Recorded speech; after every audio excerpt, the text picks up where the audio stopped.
রাজুকে এই আশা বাহিনী তার বল দিয়ে প্রকাশ্যে দিবালোকে এভাবে কুপিয়ে হত্যার চেষ্টা করে। 29 জুন এই ঘটনার পরে 30 জুন আদালত থানায় মামলা হয় এবং এভাবে আয়সাগুলো তাদের উপস্থিতি জানান দেয়। তাদের যে মাদক ব্যবসার সাম্রাজ্য বা তাদের দখল চাঁদাবাজির যে তাদের আয়সা বাহিনী, যে বাহিনীর উপস্থিতি তারা জনসমক্ষে বলে জানান দেয়। এরপরে আমরা ফলো করি এবং ওই মামলার রেফারেন্স অনুযায়ী আমরা তাকে অনুসরণ করতে করতে গতকাল সাভার থানাধীন ভাটুরদা এলাকার বাগান থেকে বাগানবাড়ি থেকে আমরা তাকে তার সহযোগী অন্যতম সহযোগী ইসুফ সহ গ্রেফতার করি এবং তার অন্য সহযোগী বেলসা মনির তাকে পালিয়ে যায়।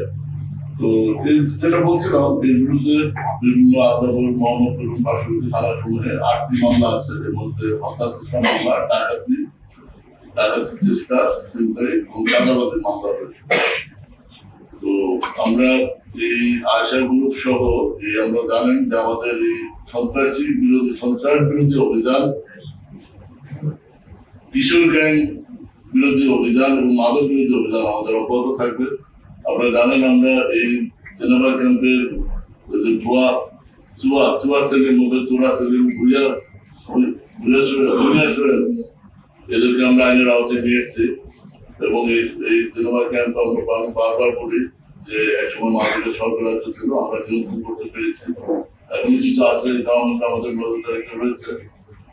আর এই মোহাম্মদপুরে এক সময় এই কিশোর গ্যাংয়ের যে দৌরাত্ম আপনারা দেখেছেন, এইভাবে প্রকাশ্যে যখন কোপায় মানুষকে এই কুপিয়ে নৃশংসভাবে হত্যার চেষ্টা চালায়, এটা মানুষের মধ্যে সমাজে একটা আতঙ্ক জনমনে তৈরি করে। এই অপরাধীদের কোনো স্থান নেই, দলমত নির্বিশেষে আমরা তাদের বিরুদ্ধে আইনগত ব্যবস্থা নিতে আমরা বদ্ধপরিকর। আমাদের কথা এবং কাজ আপনারা দেখেছেন, আমরা সন্ত্রাসীদের বিপক্ষে। সন্ত্রাসীর একটাই পরিচয়, সে সন্ত্রাসী, তার আর কোনো পরিচয় নেই। যেখানে থাকে তখন আমরা কায়েমটা আইনগত ব্যবস্থা গ্রহণ করবো। তো এই হলো আমার ধন্যবাদ।